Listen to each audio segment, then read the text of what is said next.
Ang kwentong ito ay hango sa totoong buhay. Karanasan ito ni Alfredo. Taong 2001, Pasig, Maynila.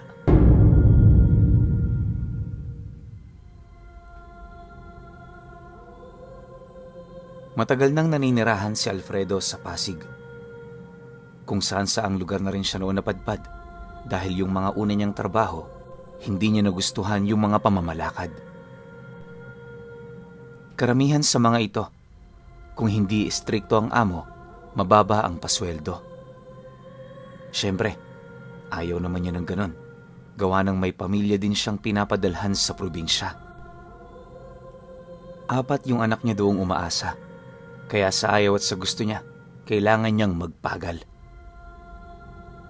Minsan nga, gustong-gusto na noong umuwi ni Alfredo, pero hindi yon maaari.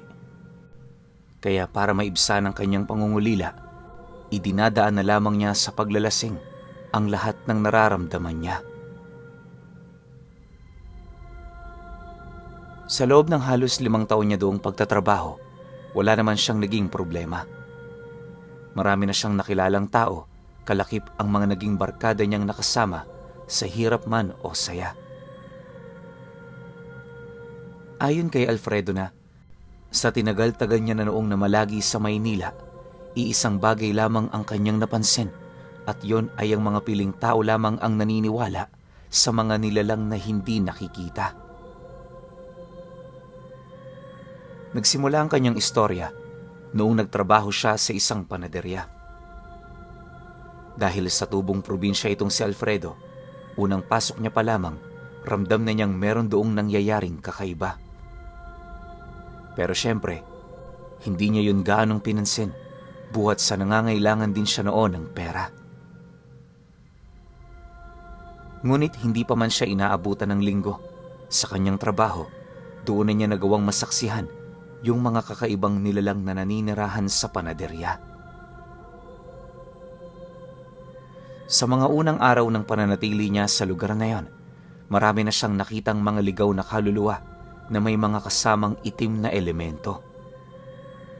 Noong una, inakala niya lang na hindi na bendisyonan ng bahay na yon, pero sa pagtagal ng kanyang pananatili, napansin niyang meron talaga doong nangyayaring kakaiba.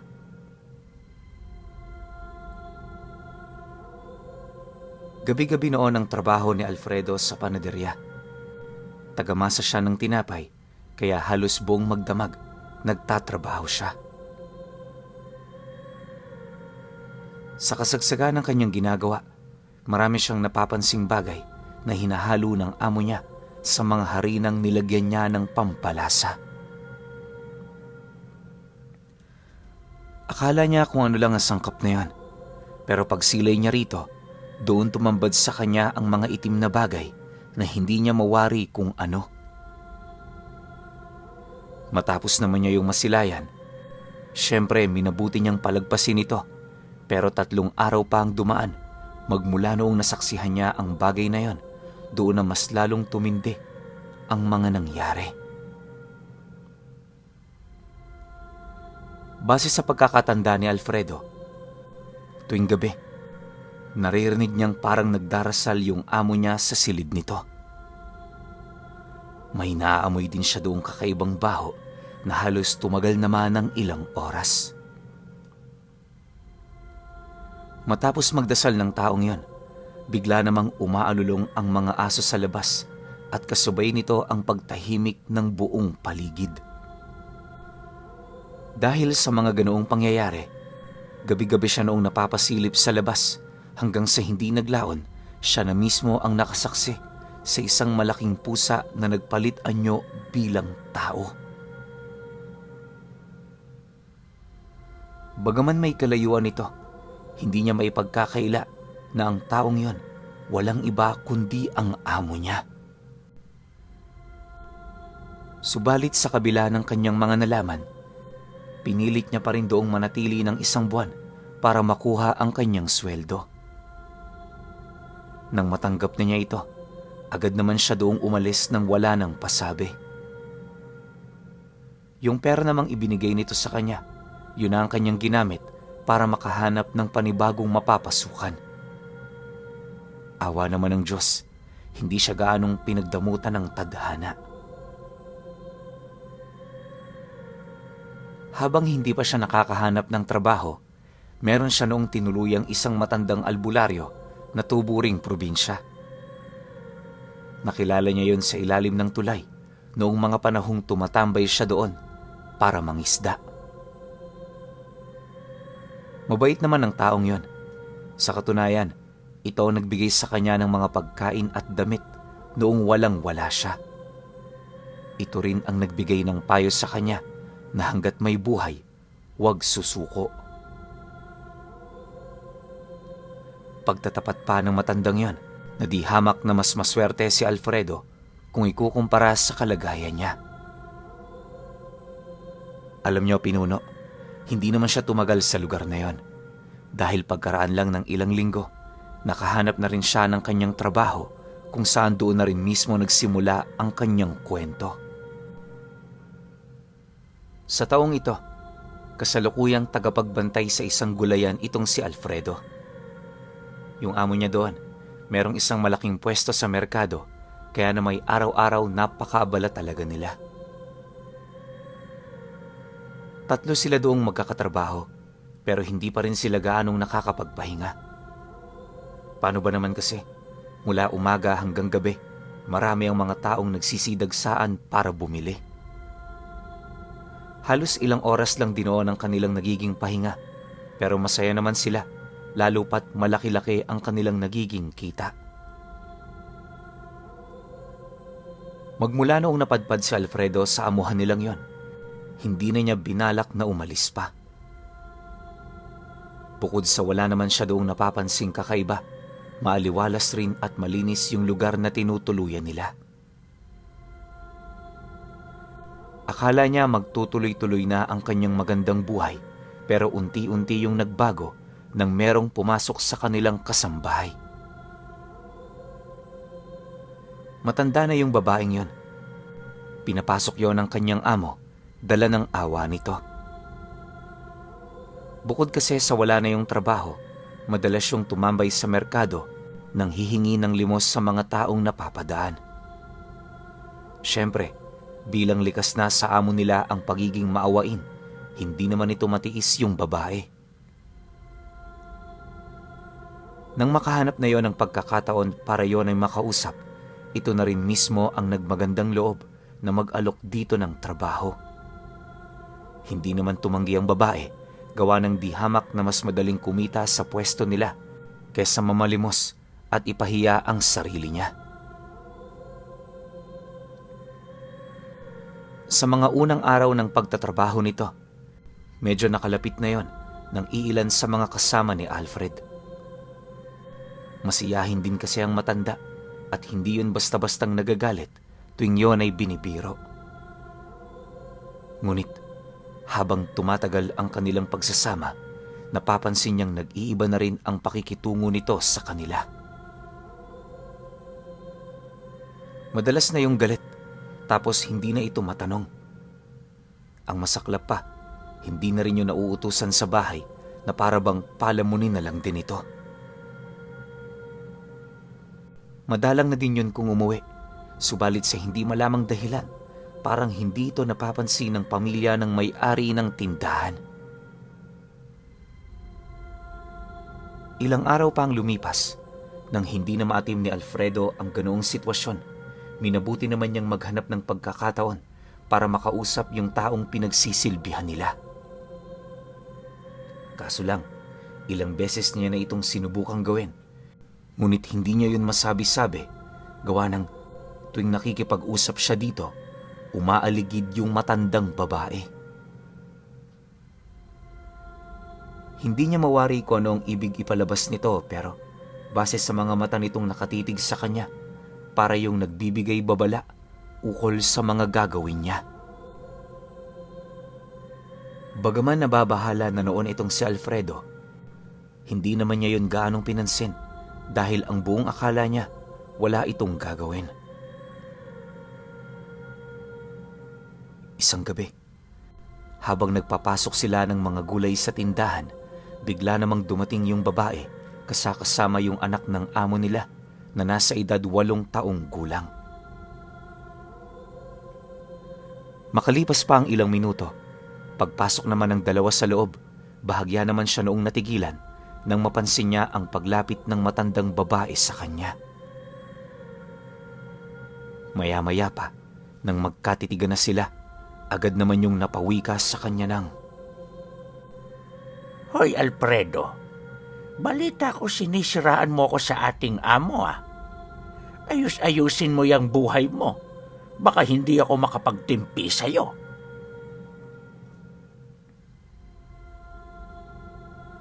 Kasabay ng pagwika ng matandang yon, ay ang paulit-ulit pa nitong panduduro sa kanya na para bang minamaliit siya nito. Dahil sa kanyang nakita, dali-dali naman niyang nilapitan ng matandang babaeng yan at nung akmang sasapakin na niya ito, nagawa naman siyang mapigilan nung iilan nilang mga kasamang naroon. Kahit inilalayo na siya ng mga taong yon, paulit-ulit pa rin siyang nagpupumiglas dahil sa galit niya sa matanda. Nang medyo magkalayo na sila, agad naman siyang pinakalma ng kanyang mga kasama pero hindi yun sapat para siya ay maawat. Halos ilang minuto rin siyang nagwawala sa lugar na yon hanggang sa dumating na ang kanilang amo. Pagsilay naman niya rito, dali-dali naman siya doong lumapit para magpaliwanag.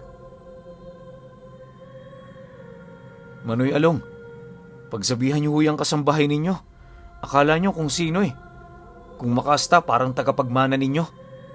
Nakalimutan niya siguro. Pare-parehas lang kami ditong trabahador. Sa totoo lang, wala naman talaga ditong gulo noong hindi pa dumarating yung matandang yan. Pasensya na ho kayo ha. Sadyang sumusobra na ho kasi yan eh. Paliwanag ni Alfredo sa amo nila.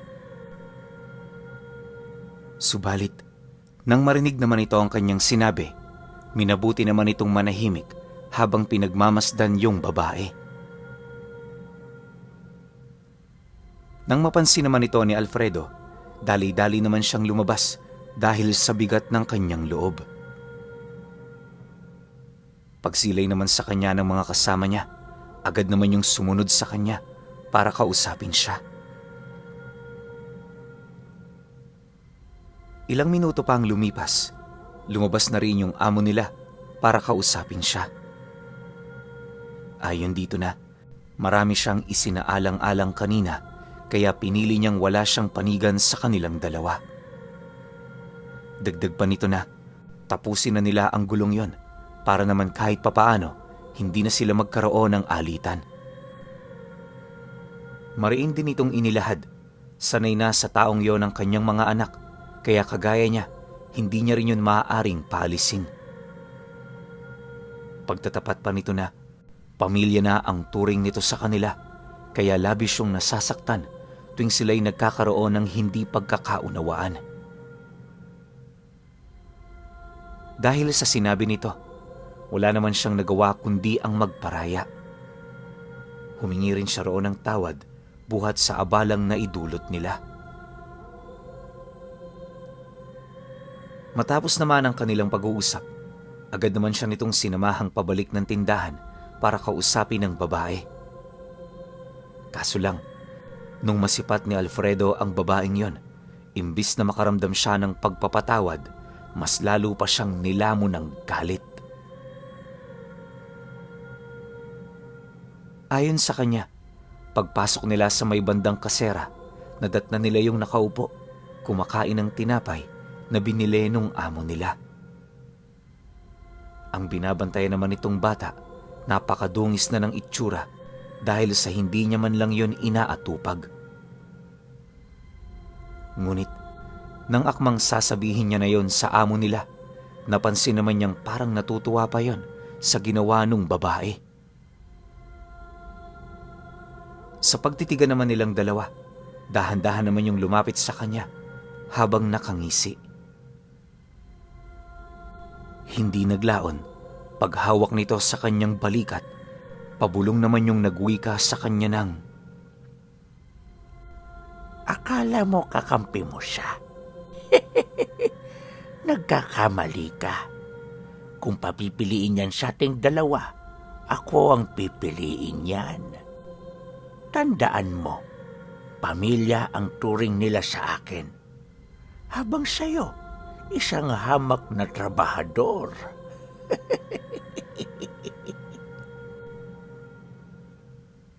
Kasabay ng pag-wika nito ay ang dali-dali naman itong paglapit sa bata. Nang marinig naman yon ni Alfredo, pilit naman niya yung pinatagos sa kanyang kaliwang tenga sa takot na baka yun pa ang maging dahilan ng pagkatanggal niya. Makalipas pa ang ilang minuto, minabuti na lamang niyang ipagpatuloy ang kanyang trabaho para naman kahit papaano lumamig ang kanyang ulo. Magmula noon pinuno, sa lahat ng oras at pagkakataon, pinipili na niyang dumistansya sa babaeng yon. Ilang buwan pa ang lumipas, mas lalong lumala ang kanilang sitwasyon na halos dumating na sa puntong ang namamahala sa tindahan ay yung babaeng nakaaway niya. Madalas kasing wala noon ang kanilang amo, kaya namay ang naging katiwala nito yung kasambahay ng kanilang pamilya. Siyempre, kahit ayaw nila sa taong yon, wala naman silang magagawa, lalo pat yon ang inihalili pansamantala ng nagpapatrabaho sa kanila. Dahil dito, halos lahat silang magkakakilala, aminadong nahihirapan sa pamantayan nito. Minsan kasi, ayaw na sila nitong pagpahingahin at nagagalit din yon kapag umuuwi sila ng 10 oras sa bahay na kanilang tinutuluyan. Dahilan ng babae, yung kaligtasan ng pamilya ng kanilang amo. Dagdag pa nito na mas mainam na magpahinga na lamang sila ng maaga kaysa gumala pa sa labas. Mariin din itong inilahad na kapag hindi sila sumunod sa kagustuhan nito, ito mismo ang magsasabi sa kanilang amo na tanggalin silang lahat. Nang marinig naman nila ang sinabi nito, matapang naman nila yung kinumpronta, subalit sa hindi malamang dahilan, kinampihan yon ng mga anak ng amo nila. Nakisawsaw na rin ang asawa nito na parabang ang turing nila sa kanilang kasambahay ay isang kadugo. Dahil sa pangyayaring yon, nag-umpisa ng makaramdam ng kakaiba itong si Alfredo. Bagaman hindi siya sigurado, malakas ang kanyang kutob na mayroong karga sa katawan yung babaeng yon. Kahit sino man kasi ang pagtanungan niya, hindi naniniwalang gano'n ang turing ng isang pamilya sa hamak na kasambahay lamang nila. Sa paglipas pa ng mga araw, nawala ang kanilang amo, doon na niya dahan-dahang inumpisahang manmanan ang bawat kilos ng babae. Tuwing hapon kapag pumupunta yon sa tindahan, hindi na niya ito gaanong pinapansin. Sa halip ang ginagawa niya, maigi niya yung pinagmamasdan mula ulo hanggang paa. Sa loob ng 5 araw na pagmamasid niya rito, doon na dahan-dahang nagkakaroon ng linaw ang kanyang hinala. Ayon kay Alfredo na sa kanyang ginagawang pagmamanman sa babae, dadalawang bagay lamang ang napapansin niya. Una, yung kwintas nitong parang isang maliit na garapon na may lamang langis. At yung ikalawa naman, yung 7 piraso nitong manika na palaging nakapidal sa kanyang saya. Gawa yun sa parang pinagtagpi-tagping tuyong damo ng palay na tila bang meron itong sinisimbolo.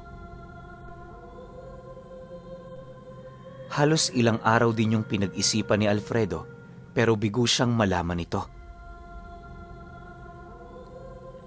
Isang gabi, habang nagpapahinga na sila ng mga kasama niya, bigla naman siya noong nagising nang makaramdam siya ng tawag ng kalikasan. Pagtayo naman niya sa kanyang kinahihigaan, dali-dali naman niyang tinahak ang daan patungong banyo para ilabas ito. Subalit, sa kasagsagan ng pagtatae ni Alfredo, Bahagya naman siya noong napatahimik nang may marinig siyang kakaibang himig. Noong una, napakaganda pa nitong pakinggan dahil sa tinig ng boses nung humihimig. Pero habang patagal ng patagal, lumalalim ito. Hindi naglaon, laking gulat na lamang niya nang marinig niya ang himig na yon na para bang pinagsama-samang boses ng mga matatanda. Umiikot din ang tinig na yon sa buong pamamahay, pero sa hindi malamang dahilan, wala roong nakakapansin. Makalipas pa ang ilang minuto, dahil sa takot na nararamdaman noon ni Alfredo, hindi na niya tinapos ang kanyang ginagawa. Sa halip, lumabas na siya sa banyo para hanapin yung pinagmumula ng tinig. Nanginginig man noon ang kanyang katawan. Buong tapang niya yung hinanap habang hawak-hawak ang isang piraso ng kawayan na kalimitan nilang ginagamit sa pagbubukas ng bintana. Maya-maya pa, nang marating na niya yung silid ng kasambahay ng pamilya, doon na dahan-dahang nagbago yung nararamdaman niyang takot sa katawan. Hindi niya mawari pero pakiramdam niya sa likod ng pintuang yon, merong isang demonyong dahan-dahang umaahon. Bukod kasi sa mga kakaibang pag-aangil, napakabigat din ang presensya sa lugar na animoy mawawalan ka ng wisyo kung susubukan mong magtagal doon ng ilang minuto. Hindi lang yon, unti-unti na ring nangangalingasaw ang amoy sa loob nito na para bang meron doong itinatagong patay na hayop, yung matandang babae. Sa isang iglap, bigla namang tumigil ang mundo noon ni Alfredo nang marinig niya ang paglangit-ngit ng pinto. Pagsilay naman niyang dahan-dahan na yung bumubukas, agad naman siyang pumunta sa aparador na nasa ilalim ng altar para magtago.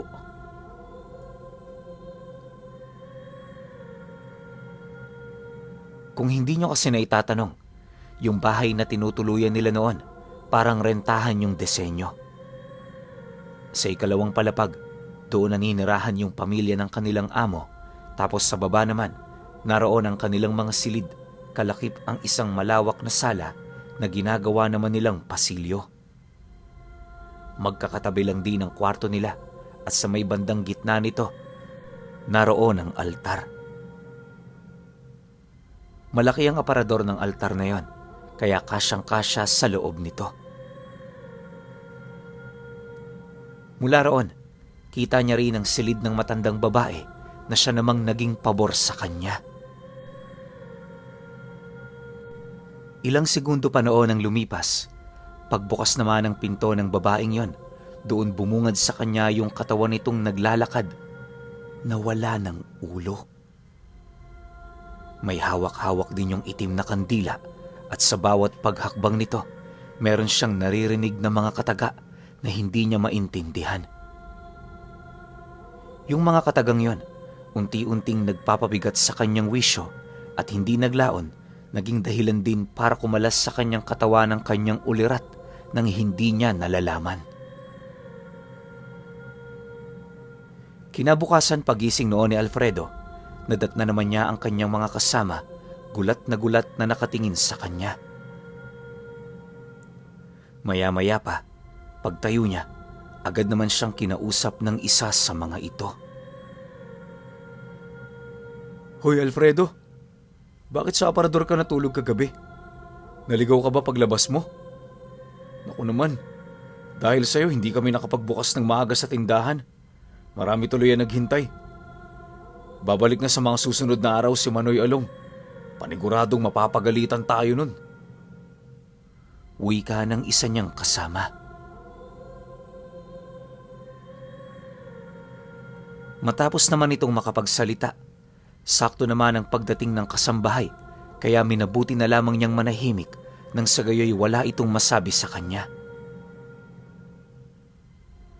Hindi naglaon, nang mapagtanto naman ng mga ito na wala siyang balak magsalita, agad naman siya nitong inabisuhang maghanda dahil marami pa sila noong gagawin. Sa kasagsaga ng pagbabantay nila Alfredo sa tindahan, paulit-ulit naman niyang sinasariwa yung mga bagay na kanyang nasaksihan noong nagdaang gabi. Ayon sa kanya, habang inaalala niya ito, parang hindi pa siya noon makapaniwala.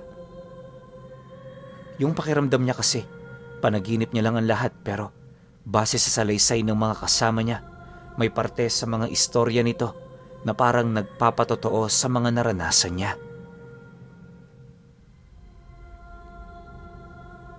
Dahil dito, agad namang humanap ng paraan itong si Alfredo para makaalis muna sa pwesto nito kahit sa maigling oras lang. Hindi naman siya noon tinutulan ng kanyang mga kasama, gawa ng alam din ng mga ito na umaalis lamang siya doon kapag may importante siyang lakad. Habang binabagtas naman ni Alfredo ang daan, wala siya noong ibang iniisip kundi ang makabalik sa tulay na dati niyang pinagtirhan. Nagbabaka sakali siya noon na baka makatulong yung matandang kumupkup sa kanya sa panahong walang-wala siya. Paulit-ulit niya din noong ipinagdarasal na sana'y hindi pa yun lumipat ng lugar. Pagkaraan pa ng kalahating oras na paglalakad, pinili na nga niyang sumakay nang sa gayoy madali niyang marating ang tirahan nito. Hindi naglaon, nang mapadpad na siya sa kahabaan ng tulay, agad naman siyang bumaba sa ilalim nito para hanapin ang matanda. Pagsilay naman niya sa paligid, doon bumungad sa kanya ang iilang mga katutubong tumayo na rin doon ng kanilang mga tirahan. Medyo mabaho na rin ang lugar pero kahit papaano kaya pa namang tiisin.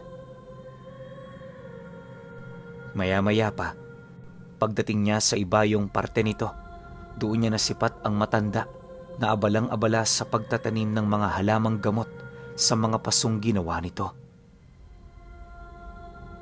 Dahil dito, dali-dali naman niya yung nilapitan habang masayang nagwiwika doon ng, "Magandang umaga ho, Manong. Kumusta na ho kayo? Pasensya na ho kayo kung hindi ako gaanong nakakadalaw ha. Alam niyo naman, marami rin akong ginagawa eh."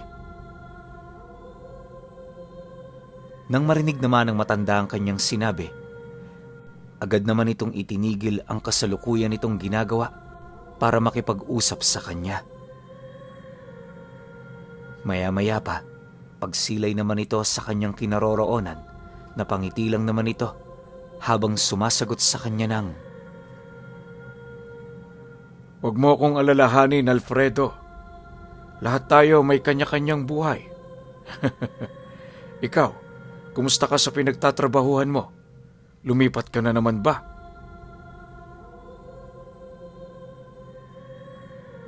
Sa pagpapatuloy naman ng kanilang pag-uusap, unti-unti na rin itong itinanong sa kanya ng matanda yung kailangan niya. Naniniwala kasi ito, hindi niya yun bibisitahin kung wala siyang problema. Mariin din itong inilahad na kung pera ang kanyang iniisip, wala yung maitutulong. Kagaya niya, naghihirap din yun sa buhay. Subalit nang marinig naman ni Alfredo ang sinabi nito, agad naman niya yung tinutulan, gawa ng hindi naman talaga yon ang kanyang pakay. Para maniwala ang matanda, agad naman niyang iniabot ang naipon niyang pera, sabay sagot dito ng, "Mas malalim pa ho sa pinansyal na pangangailangan ng problema ko. Manong, di ba sabi niyo sa akin noon, albularyo kayo? Pwede ba akong humingi ng tulong sa inyo? Sa pinagtatrabahuhan ko ho kasi, merong nangyayaring hindi pangkaraniwan. Yung kasambahay namin, alam kong merong kakaiba sa kanya. Hindi ko yun matukoy pero sa ngayon alam kong siyang namamahala sa pamilya ng aming amo. Pasensya na, pero kayo lang ho pwede kong malapitan sa ngayon." Matapos naman niya yung mailahad, agad naman niyang isinalaysay yung mga nangyari noong nagdaang gabi. Pagkarinig naman ng matanda sa kanyang sinabi, maging ito man, halos hindi makapaniwala. Ayon dito na, sa tinagal-tagal na niyang paninirahan sa Maynila, yon ang unang beses na nakarinig siya ng ganoong kwento. Base sa salaysay nito, karamihan sa mga malalakas na nilalang may buradong pagmumuka tuwing yon ay nagpapalit anyo. Kaya nila yung ginagawa ay para masigurong walang magiging saksi sa mga gagawin nila. Isa rin yon sa kanilang pamantayan kung gaano kalakas ang karunungan na kanilang tinatangan. Malakas din ang kutob nito na ang nakita ni Alfredo noong nagdaang gabi ay isang gabunan na merong dugo ng mangkukulam. Ang pinagbasehan naman ito ng matanda ay yung kakaiba nitong anyo at yung kakayahan nitong kontrolin yung pamilyang nagpapatrabaho sa kanila. Dagdag pa nito na hindi madaling palayasin ang nilalang na yon, gawa ng maaaring itinuturing na nitong pugad yung bahay na kanilang tinutuluyan. Araw na lang din ang makapagsasabi kung kailan sila nito maaapektuhan. Alfredo, hindi maganda ang lagay ng bahay na yon. Kung ako sa'yo, umalis ka na hanggat may oras pa. Mapanganib yung demonyong yon. Alam ko naghahanap lang ito ng paraan para patayin ka. Kung totoo man yung sinasabi mo, pasensya ka na, pero wala akong maitutulong sa'yo. Matagal ko nang tinalikuran ng aral na tinangan ko noon. Sa ngayon, isa na lamang akong ganap na ordinaryong tao. Wika ng matanda nang malaman nito ang kabuuan ng kanyang istorya. Nang marinig naman ni Alfredo ang sinabi nito, napayuko lang naman siya habang maiging pinag-iisipan yung mga sasabihin niya. Makalipas pa ang ilang minuto, pagbaling naman niya ng kanyang paningin sa may bandang leeg nito, bahagya naman siya noong natigilan nang masipat niya ang itim na Nazarenong nagsisilbing palawit ng kwintas nito. Sa puntong yan, doon niya napagtanto, hindi pa tuluyang nakalimutan ng matanda yung aral na minsang tinangan nito.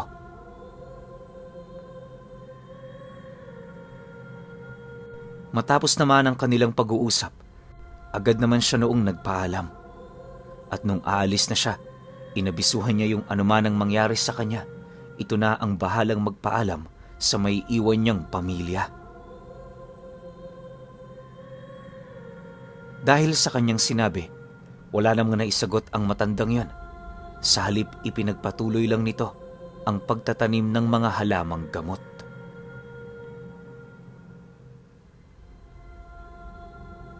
Kinahapunan, pagbalik naman niya sa tindahan, unang bumungad sa kanya ay yung kasambahay nilang kanina pa sa kanyang naghihintay. Hindi pa man siya doon nakakalapit, pansin na pansin naman niya yung pagtitig nito mula ulo hanggang paa. Pagkaraan pa ng ilang minuto, nang magkaharap na silang dalawa, panay lang naman ang pagngisi nito sa kanya na para bang meron sa kanyang nakakatawa. Kagaya ng dati, hindi naman niya yun sinubukang pansinin, nang sa gayoy wala na silang mapag-usapan pa. Nang akmang papasok na siya sa loob, bigla naman siya noong napatigil nang hawakan siya nito sa balikat habang inilalahad sa kanya na hindi nito nagugustuhan yung amoy na kanyang dinadala. Babala pa ng kasambahay nila. Sa oras na maamoy niya ulit yon sa katawan ni Alfredo, hindi na niya ito palalagpasin pa. Nang marinig naman niya ang sinabi nito, dali-dali naman siyang pumasok na para bang wala siyang narinig. Sa isip-isip niya, wala na siyang pake sa sasabihin ng matanda, basta ang mahalaga para sa kanya, makapag-ipon siya bago man lang siya mamatay. Ilang araw pa noon ang lumipas, nagpatuloy ang kanilang trabaho sa merkado hanggang sa nakabalik na nga yung kanilang amo. Akala niya magbabago ng lahat dahil nakauwi na ito. Pero lingid sa kanyang kaalaman, na mananatili pa ring may kontrol yung kasambahay nila. Ayon kay Alfredo, na noong nakauwi na si Manoy Along, naging sunod-sunuran din ito, kagaya ng kanyang asawa. Kahit anong sabihin sa kanila ng matandang yon, walang pagdadalawang isip nila yung sinusunod. Base din sa kanyang mga napansin, hindi pera ang hangad ng nilalang na yon, bagkus ay yung mga paninda nila. Maniwala man kayo o hindi, tuwing sumasapit ang gabi, isinasama sila nito sa tindahan para may makatuwang ito sa pagbubutas ng mga gulay. Lahat ng paninda nila sinusukahan ng matandang yon na para bang meron yung binabalak. Noong una, syempre medyo nasusuka pa sila, pero hindi naglaon, nasanay na rin sila sa ginagawa nito. Kahit takot na takot silang magkakasama, pinipilit nilang magpakatatag alang-alang sa mga buhay nila. Minsan na kasing nabanggit ng nilalang na yan, hindi ito magdadalawang isip na patayin sila sa oras na hindi nito nagustuhan ang kanilang serbisyo. Magmula noong narinig nila ang babala nito, pilit naman nila yung pinakisamahan sa lahat ng estado. Dagdag pa ni Alfredo na tuwing sinasama sila nito ng 10 oras sa tindahan, doon nila nasasaksihan yung mga kakaibang bagay na ginagawa nito. Sa oras kasi na mabutasan na nila ang mga paninda nilang gulay, humahaba ng ilang sentimetro ang dila ng nilalang na yon, na siya namang dahan-dahan itong ipinapasok sa loob ng katawan ng mga gulay na kanilang nabutasan. Kapag naabot na nito ang pinakagitna nitong bahagi, may nasisipat silang kulay lilang likido na dumadaloy sa dila nitong kasing laki lang ng hintuturo. Umuusok din ang likidong yon, at habang hindi pa ito pumapasok sa kanilang mga paninda, naglalabas siya ng kakaibang amoy, dahilan para masuka yung iilan sa kanila. Sa totoo lang, Pinuno, nais na noong patayin ni Alfredo ang nilalang na yon, pero hindi niya ito magawa-gawa sa paniniwalang hindi basta-bastang mamamatay yung nilalang na yon. Subok niya kasi ito dahil noong nasa probinsya pa siya, marami na siya doong narinig na istorya ukol sa pagkakaroon ng makunat na balat ng ganoong uri ng nilalang. Ordinaryong aswang nga lang, hindi na basta-bastang tinatabla ng patalim. Paano pa kaya yung mga aswang na may dugong gabunan? Maliban sa ganoong kaisipan, hindi niya rin kayang lumapit dito dahil sa matinding pagkasindak.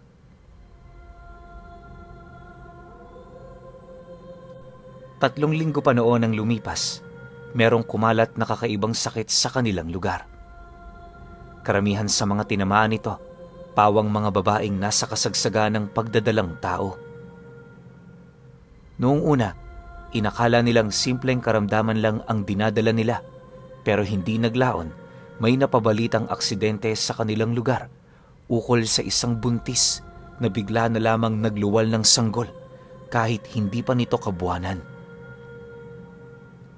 Hindi lang yon, ang bunsong anak din ng kanilang amo nagkaroon ng matinding sakit pero parang walang pakialam yung mga magulang nito.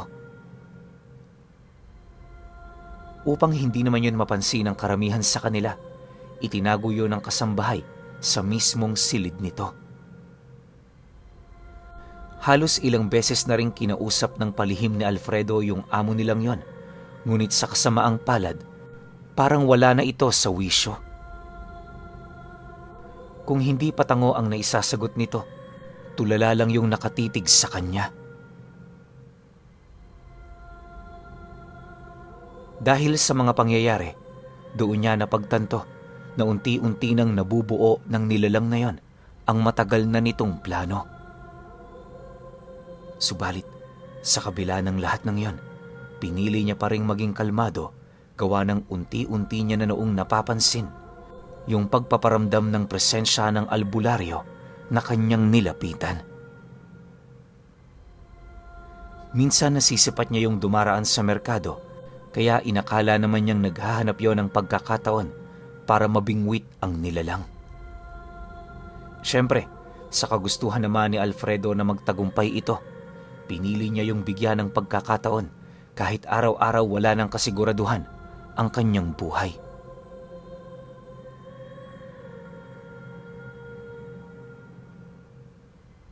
Isang umaga, habang nagbubukas sila ng tindahan, bigla naman siya noong napatigil nang masipat niya ang albularyo na mabilis na naglalakad papalapit. Pagdating naman ito sa kanyang kinaroroonan, agad naman itong naghulog ng 3 supot sa entradang pinto ng tindahan sabay tungo sa likurang bahagi nito. Nang masipat naman yon ang kanyang mga katrabaho, pinilit naman nila itong patigilin pero siya na mismong nag-abiso na hayaan na lamang ito.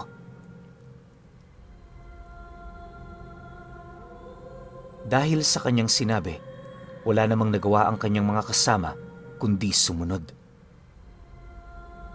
Paglapit naman ito sa kinaroroonan niya, mariin naman siya nitong inabisuhan na hindi yun magugustuhan ng amo nila.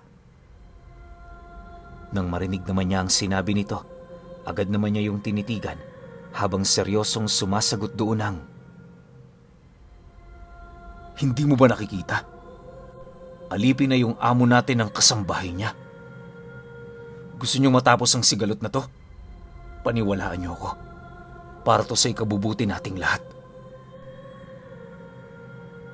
Nang marinig naman ito ang kanyang sinabi, minabuti naman ng mga kasama niyang yon na magpatuloy sa kanilang ginagawa.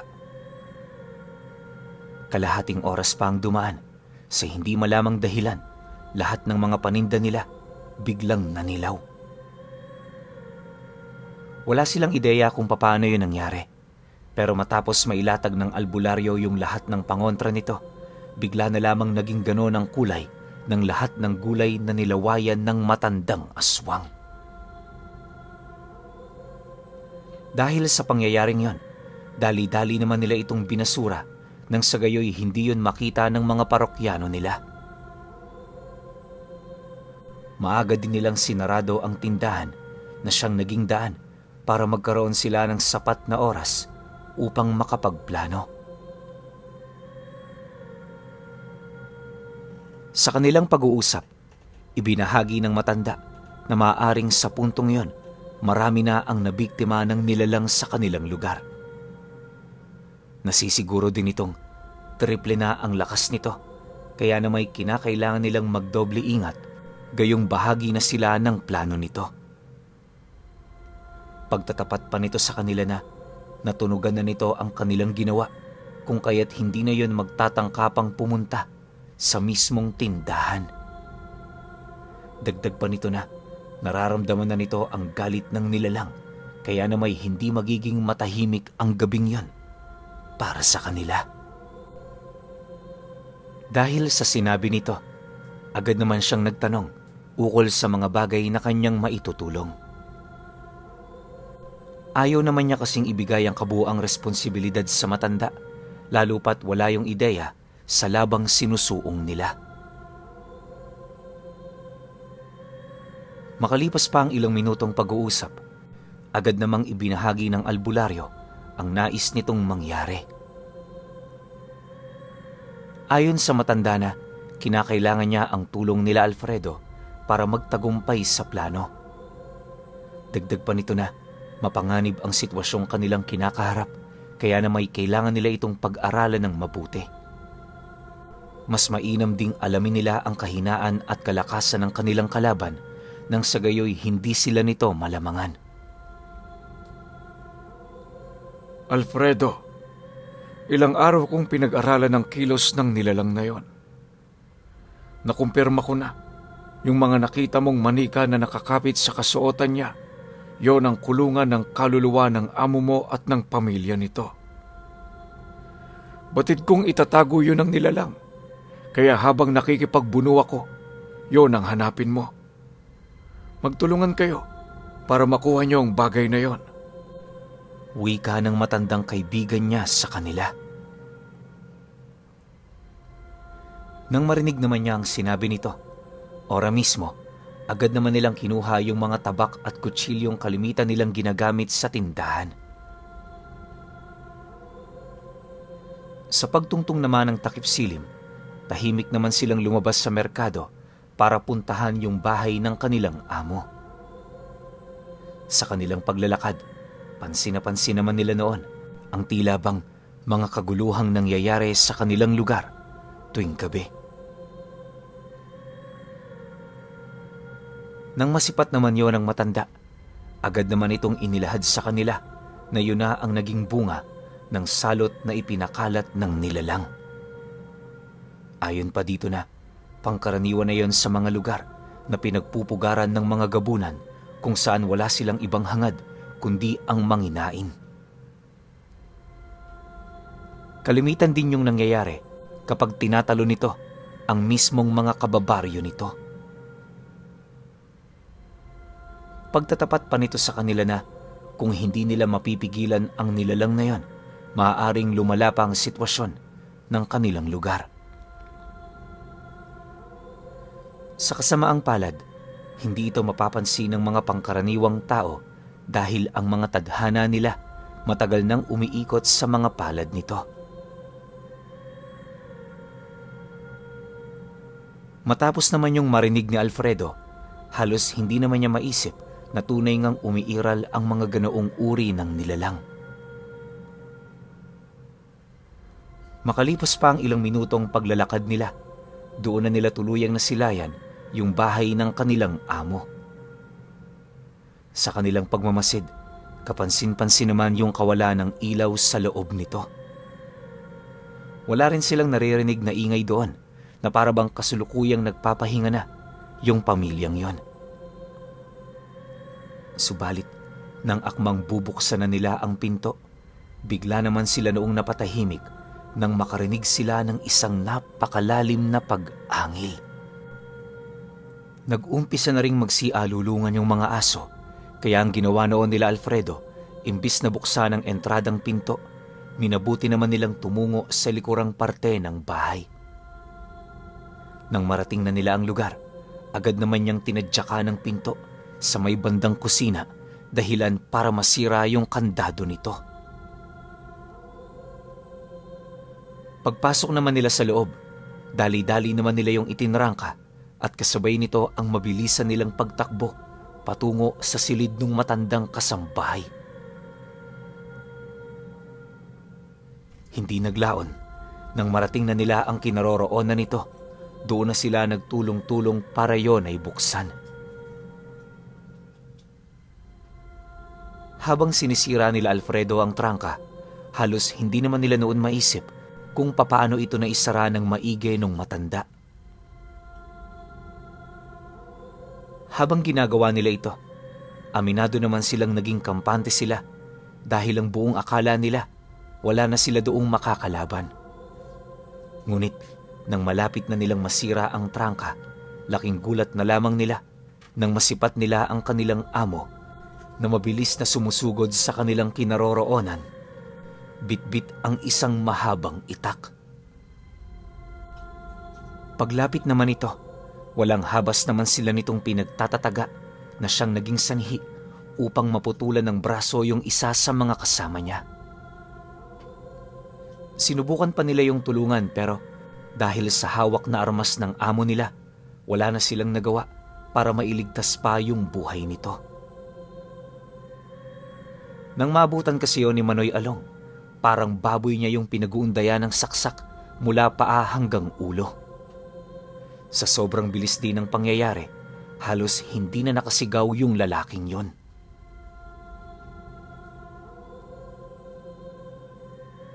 Nang masipat naman ni Alfredo ang ginawa ng kanilang amo, matapang naman niya yung kinumpronta, bitbit yung patalim na hawak niya. Pagsilay naman sa kanya ng amo nila, walang habas naman siya nitong pinag-uundayan ng saksak, pero dahil sa likse ng pangangatawan niya, na kaya niya itong mailagan. Maya-maya pa, nang magkaroon na siya ng pagkakataon, agad naman niyang dinisarmahan ng taong yon.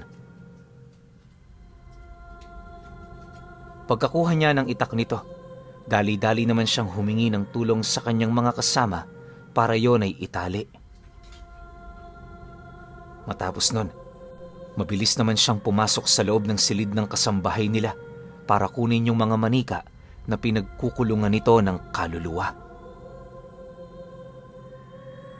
Ayon kay Alfredo, na pagpasok niya sa loob nito, halos hindi naman niya kayang maisalarawan yung mga bagay na nasipat niya sa lugar.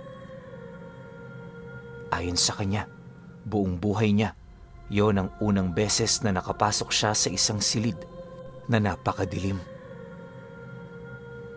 Sa sobrang dilim nito, inaakala na noon ang kanyang wisyo, isang espiritu na lamang siya na gumagalaw. Sa katunayan, sinubukan niya ring hawakan noon ang kanyang braso pero hindi niya na yon maramdaman. Dagdag pa niya na, kahit maliit lang ang silid na yon, pakiramdam niya naliligaw na rin siya. Mabuti na lang, pumasok yung kasama niya na merong bitbit na isang maliit na gasera. Maya-maya pa, doon na unti-unting tumambad sa kanila yung mga kakaibang bagay na nakasabit sa dingding. Sa kanilang pagmamasid doon, meron silang mga nakitang buto ng sanggol na nakapako sa kisame.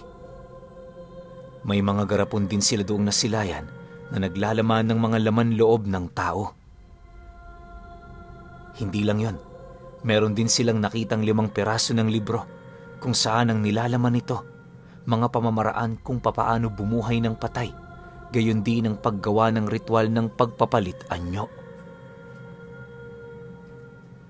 Pero sa lahat ng nakita doon ni Alfredo, ang hindi niya makakalimutan sa lahat ay yung ulo ng taong buhay pa, kahit pugot na yon at nakasilid na sa garapon.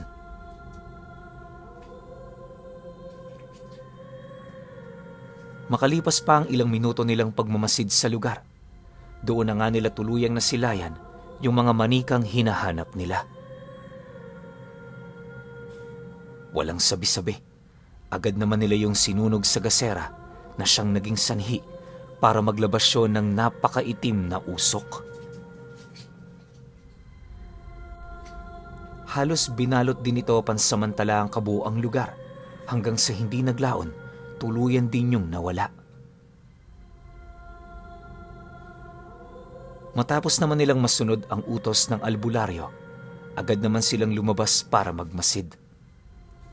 Mula sa loob ng bahay, saksing buhay sila kung papaano nilumpo at pinahirapan ng albularyo yung gabunang kalaban nito.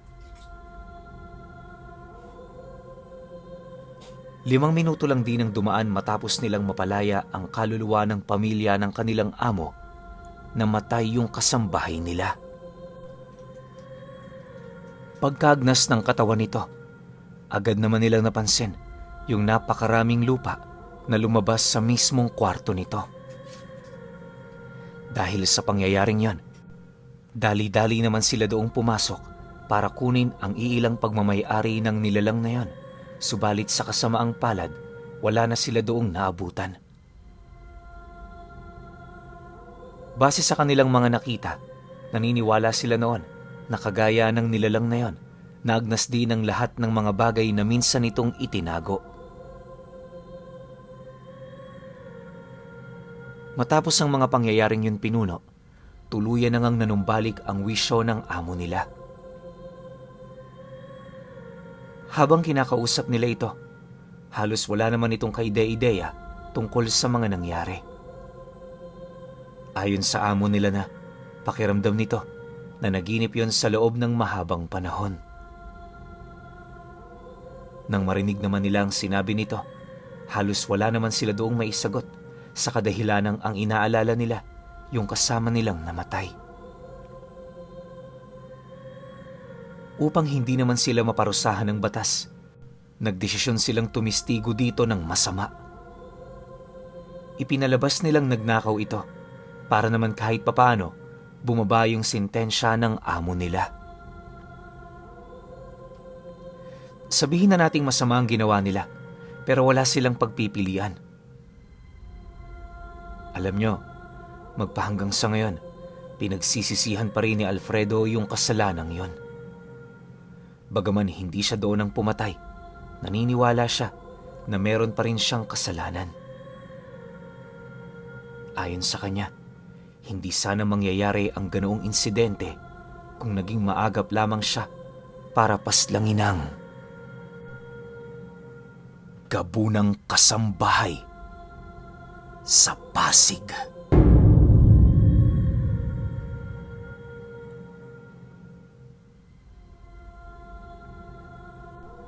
Okay, opinyon ko sa kwento.